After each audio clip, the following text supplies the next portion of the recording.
How to unpublish a Facebook page. Today in this video we'll see together how to do that, so follow up with me. First we'll need to switch to that page, so open Facebook, tap on the profile picture in the top right corner of the screen and then tap on Pages.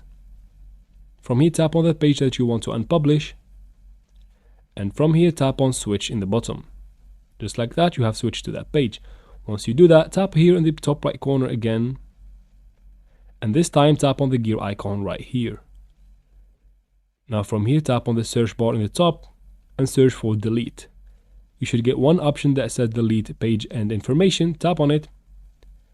They will give you an option to just deactivate the page if you want to get back to it later, but since you want to delete it, tap right here and then tap on continue. From here again tap on continue. You'll get a bunch of options you can do before deleting the page, like saving the posts or downloading your information or transforming your information. Now if you just don't want that, you can just tap on continue again in the bottom.